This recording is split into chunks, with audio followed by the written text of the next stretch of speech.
Everyone. Hi, everybody. My name is Manan Puri, and I'm the co-founder of Dream Compass. Today, I have with me Imran Kanga, who is the director of recruitment and admissions at Rotman School of Management, Canada. In the past couple of years, we have seen a lot of intake coming in from Canadian schools, and Rotman obviously is one of the best schools in Canada, and they're looking at a lot of uptake. And the interest in Canada as a region has increased manifold over the past few years. And today we'll be talking about the Rotman admissions process, anything Rotman has to offer, plus the life in Canada, what sectors that Imran sees are getting hotter by the day, and the opportunities in Canada for everybody. This is the third time we are speaking with Imran in 3 consecutive years. So first of all, thank you for that. And again, as you can see in the previous couple of videos that I've linked in the description, Imran is getting fitter by the year, and I'm going to the other side. So tips from fitness later on. So Imran, thank you for being here. Could you give a quick introduction for our audience? Absolutely. Thank you so much, Manan. It's always a pleasure chatting with you, and I hope the information that we're able to provide through these chats are useful for prospective students and applicants. So thank you for having me.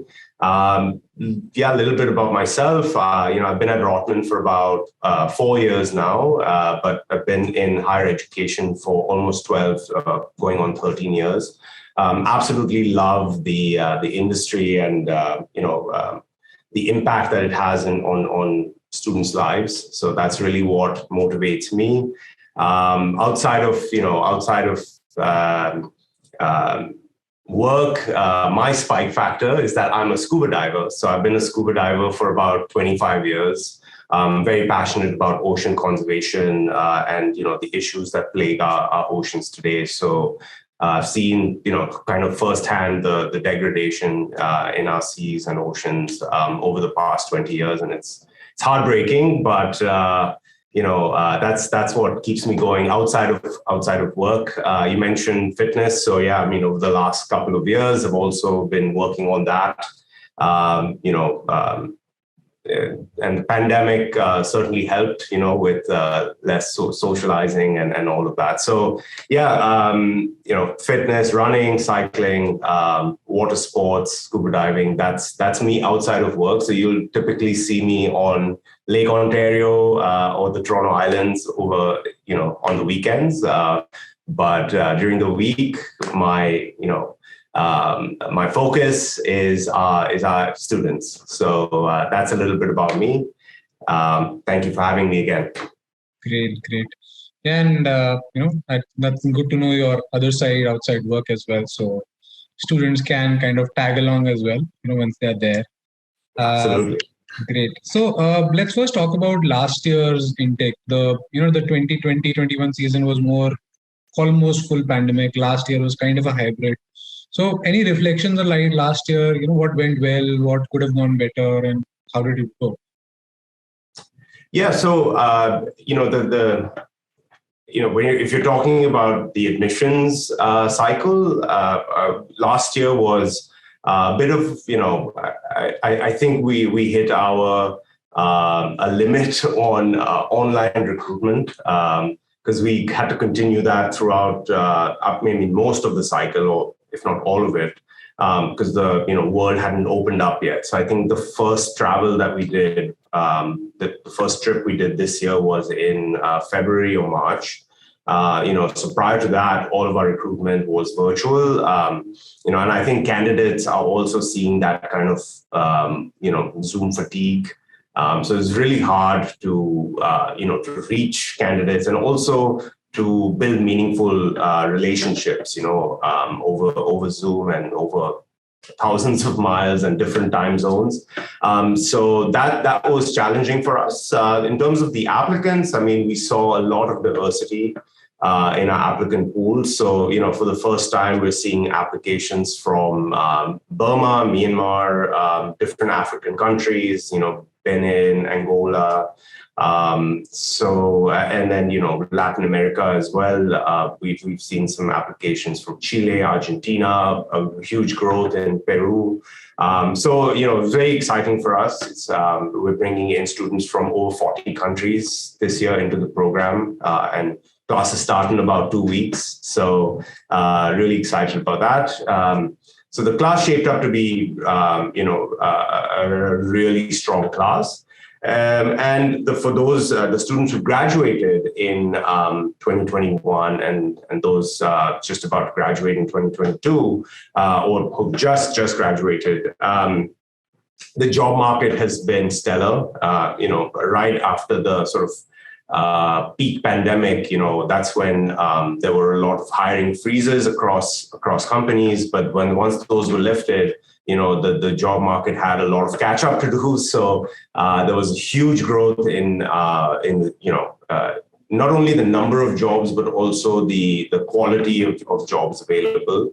A lot of MBA jobs. So, the classes that graduated last year saw almost 97% placement rate, which is a huge jump from the year before. So it's been a good cycle, not only for the graduating class, but also for the incoming class that we've been trying to build over the last year. That's good to know, and great opportunities for students when it comes to diversity as well. So a lot of diverse profiles from India as well that I kind of helped and kind of worked on. So I'm sure things are looking up, and I almost feel like doing my MBA again, listening to all these conversations. So that's great. Now let's talking about this year's admissions process. So what are the things that kind of stay the same versus previous years, or are there any changes to this year's process? Manan, you know this, like our application process, we have a keep it simple mentality, right? So what we want to know from students, applicants to Rotman, they're checking all the boxes, right? They have the academic, they have strong academics, they've got the GMAT, they've got the work experience.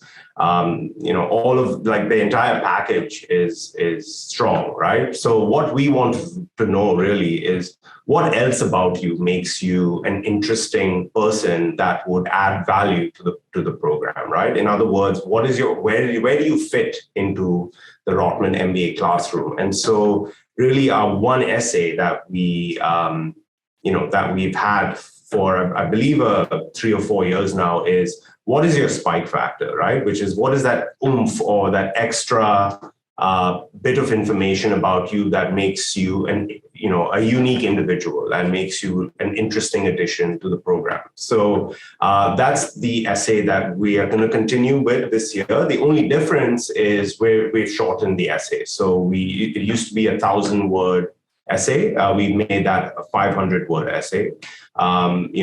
We're also trying to gauge your communication skills in both written and oral. So with written communication, we want to see if you're able to put forward your thoughts and your points in a clear and concise way. So the essay is 500 words. We've also made a few updates to our interview. The admission interview is not just going to be, let's focus on your core competencies now. So a couple of changes with the interview questions, and then we've also updated our video essay questions that are also a part of the application. So those are a lot of fun. The video essay questions, I don't know if you've seen some of them, but they're not really, they're not sort of application related or management related or anything. They're just, again, a different platform or different touch point for us to just gauge your communication style and your communication skills. Yeah, that's great. And, reducing it by 50% is big. Earlier, there was a problem of plenty where students had to kind of talk about their professional achievements as well. I know it's largely personal essay, but they are to kind of fill space and, think that Exactly. you have to use 1,000 words.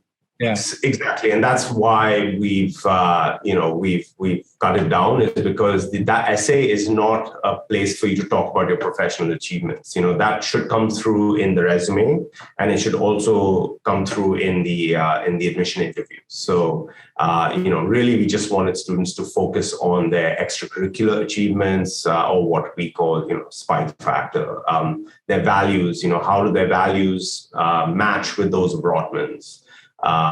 In that, do they show integrity? Do they believe in hard work, perseverance, grit, determination, goal setting? Those kinds of things is what we want to see in the essay, with examples from their real life, of course. No, that's great, and it'll be a problem also for the investment bankers and consultants who probably do not have a life outside work. So that'll be interesting to see. Right, and from an interview standpoint, you said you're focusing beyond core competencies. So what are the things that you're looking at there? So, we really want to know. When we talk about core competencies, we're talking about core competencies at work, right? But we also want to know. What do you like to do outside of work? How in tune are you with current events, for example, especially related to your interests or your career goals. We also want to know sort of why are you in this, like why are you doing the MBA program? So we dig a little deeper into motivations and goals. In addition to, of course, core competencies, we will ask, because that's the only sort of touch point in the entire application process where we drill a little deeper into work experience, right? So, that's great. And that's great. I think it's making it a lot more comprehensive now, with the personal side in the essays, professional achievements retrospectively in your interview, and then your clarity around goals, etc., which was also not so much part of the application process, and now you'll kind of talk about it, how much research people have done and those kind of things. So that's great as well. Again, continuing on the process side, a lot of times, people apply and then they have an interview call and then they get an admit. So is it like a qualifying stage, which is an application, or you're looking at application score plus an interview score as a composite one to kind of decide at the end? No, so in terms of our process, we have a rubric, right? So everything in the application is weighted equally, and at the end of and the interview is part of that, right? So you get scored on the interview, you get scored on the essay, you get scored on your GMAT, your GPA, all of that combined will give you a score, and then that we use as your admission score. So that has bearing on whether you're going to be admitted or not, and also your scholarship, the scholarship that students would receive at the time of admission. So the interview is not sort of a separate score; it's just part of the same scoring rubric. Overall, okay, fair enough. And when you were talking about scholarships, any particular ones to highlight, to talk about, that they should look forward to in general? We noticed this year, that a lot of students, because we talk about the entrance awards, when we're marketing our program, there's a lot of talk of entrance awards.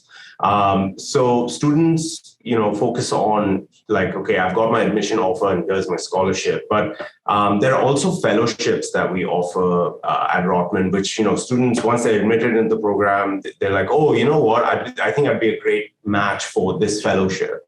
And then we have to do that, after the fact. So what I would like to see from applicants is, if you've done your research, if you're, for example, if you're interested in design, the business design fellowship is one of the most unique fellowships you're going to find out there, right? There's no other school that has an entire research lab in the area of business design, and we have student fellowships with that.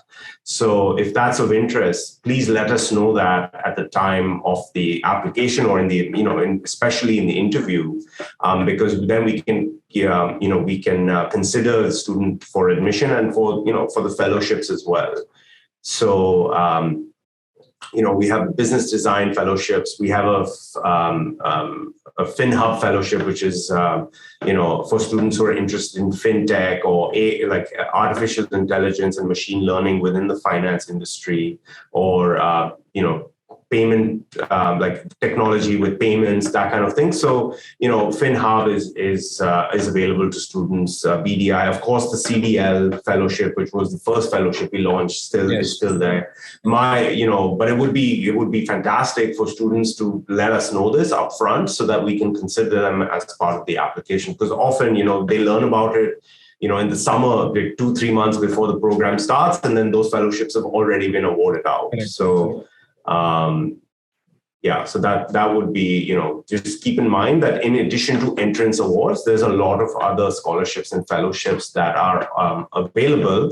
Another one that's very unique is the onboard fellowship, which is, it's actually, it's a course, students get credit for it, but the work is, you're actually sitting on a board of a not-for-profit organization, and you're being mentored by 2 board members. Oh. At the end of it, your deliverable is, is providing a strategic direction to the board to help them, with the mandate of running a not-for-profit organization. So, there's all sorts of experiential learning opportunities on offer at Rotman, which is what I think makes Rotman truly a unique experience. But students should identify those at the time of the application, so that, that's another good sign for us that the student really has done their homework and his or her homework, and it would be a good fit at Rotman. Yeah. I always, tell whoever we work with, right? It's very, very important to do a lot of research about the school, because it's not just the program or the school choosing you, you are choosing it as well. Like, that's the brand associated with you forever. You're spending $150,000 on this and 2 years of your life and whatnot, right? So dig a little deeper. It's not just about getting it, right? Absolutely. Right. Great. And again, final point on the admission side. Now, there is an early decision round, which is there upcoming in the next month and a half or so, 3rd of September, I believe. And then there is a round 1. So is there any advantage in applying for early decision round for specifically international applicants? Do they get to kind of get interviewed earlier or something? Not really. I think for the early admissions round is primarily for domestic students. There are other programs out there that have January intakes, or intakes that are earlier in the year. So for Canadian applicants, that round was opened up very early. It's not super relevant for international students. If you're targeting round 1, I think you're safe. So. Anyways, it's rolling. So if people can apply earlier, after the round, of course, they can get into. Right. Okay, fair enough. All right, and now let's again go macro and talk about Canada in general. So you were mentioned earlier, right? The job market is hot. A lot of students, 97% of them got placed, etc. So what is the job market looking like now? Let's say in the next 3 to 4 years, when the current crop will graduate. Yeah, it's. I don't know if the job market will be able to sustain the level of growth that it has over the last 2 years. So I definitely think that it will plateau, but I don't. The Canadian job market has always been relatively steady, so there's not been any huge dips or growth growth curves or anything like that. So I think it should plateau, but it'll plateau at a pretty high level, and that's also to do with the amount of immigration that's currently. the amount of immigrants that are coming into the country, and very qualified immigrants, right? So so I think it will slow, but it will. I don't think it's going to dip if. So at least that over the next 2 to 3 years. Of course, after that, it's hard to say. But there have been announcements of interest rate hikes over the last month or two. So I think there will be some spillover effects into the job market, which will slow. But in terms of the sectors that are fastest growing, that will continue to grow at an exponential rate, it's definitely technology. Technology, arts, media, entertainment, that has been a growing area. A couple of like Meta, for example, Netflix, Prime have all announced Toronto as sort of their head offices for, or the second head office outside of the US. So there are a lot more opportunities now for MBA graduates in the media and entertainment space. Tech, of course, this trend started about, I would say maybe 3, 4, almost 5 years ago, where a lot of Silicon Valley jobs have now moved to Toronto. And that's, one, due to the cost of labor in Canadian dollar is weaker than the US dollar. So it makes a lot more sense for the sort of Silicon Valley giants to set up larger operations in Canada, where there is an abundance of very strong talent that, and especially in the Toronto area, right? So that has grown and will continue to grow. That has also given rise, with the amount of tech talent coming into the country, that has also sort of, lit a fire in the startup scene. So the Toronto Waterloo Corridor, which, is sort of Canada's equivalent to Silicon Valley, has exponentially grown over the last couple of years, and I think will continue to do so. So for MBA graduates who are interested in technology, we have the Creative Destruction Lab, which is essentially the one experiential learning opportunity for entrepreneurs that was created by entrepreneurs. So that's an interesting opportunity. I think for those who are interested in sort of getting into these larger organizations, the amount of product management roles are growing. So if that's an area of interest, that's definitely we're seeing a lot more of those PM roles being offered by companies. I think technology, even within the banking industry, I mean, the Canadian banks have a long ways to go with catching up to technology and payment solutions. So there's a lot of investment now in fintech as well.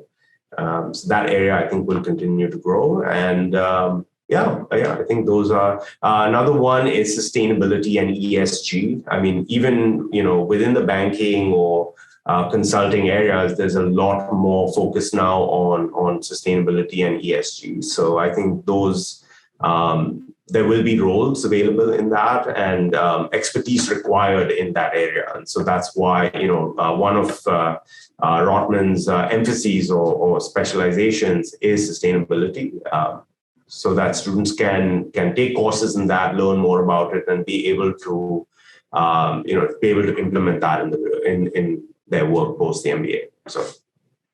No, that's quite interesting, yeah. And the visa bit continues to be similar, quote unquote, easier than the US and a few other countries?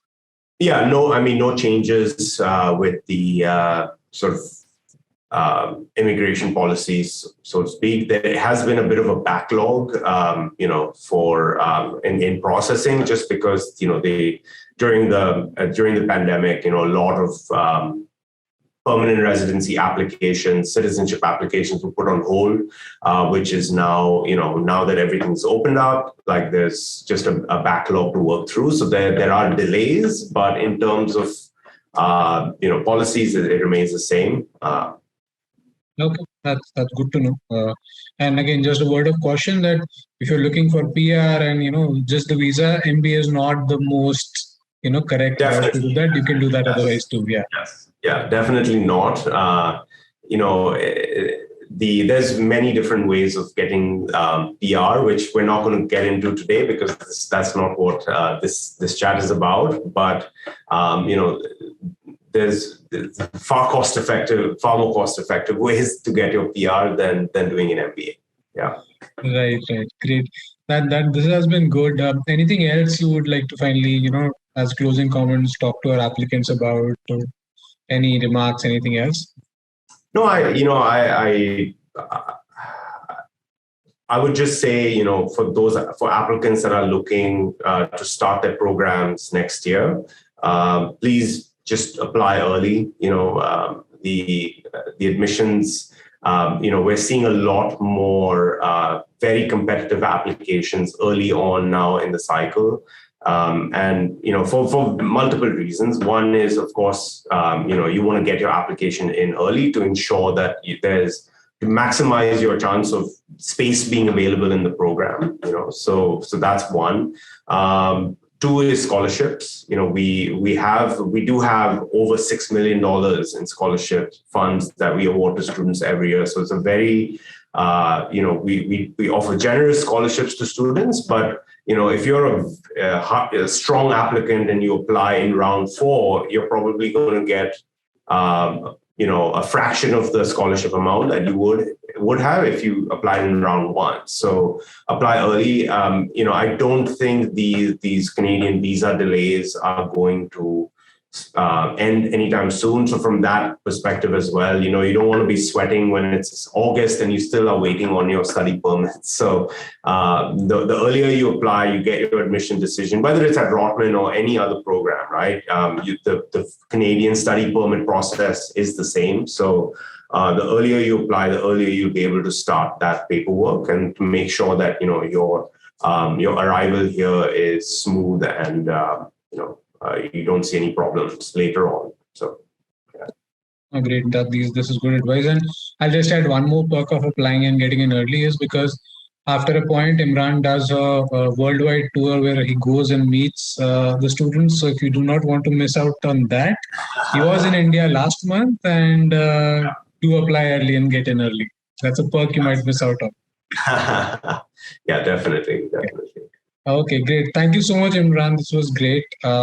And thank you again for taking out time and all the best for the season this time around. Thank you so much. You too. Thank you. And I know we'll be chatting throughout throughout the cycle. So looking forward to keeping in touch. Absolutely. Yeah. And just finally, in case, you guys need to get your profile evaluated and talk to the additional admissions team at Rotman, do feel free to drop a note on their website.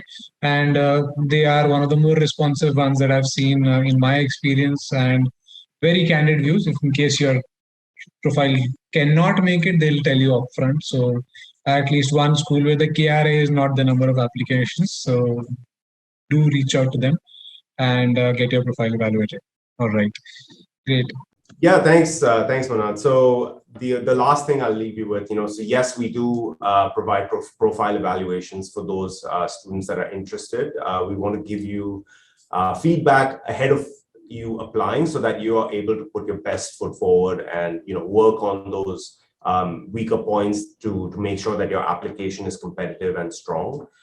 So we do that virtually, and we have been doing that virtually over the last 3 years. But I'm very excited that we're finally actually going to be back in India. So my colleague Agnes Mack is going to be traveling to Delhi, Mumbai, and Bangalore in September. She's going to be with the MBA tour, but she's going to set aside a lot of time outside of those education fairs to meet with candidates one-on-one. So again, if you're interested in a profile evaluation, or if you may have applied by that time, by the round deadline, which is early September, you may even be able to do your admission interview in person with Agnes when she's in town. But her main goal, while she's there, is to work on these pre-application meetings. So, there is an opportunity to get your profile evaluated in person in a couple of weeks. Sure. I'll put those details in the description and whenever we post on social media, so that people are aware. Thank you. Great. Thank you, Imran. Finally, thank you so much, and speak to you soon. Bye-bye.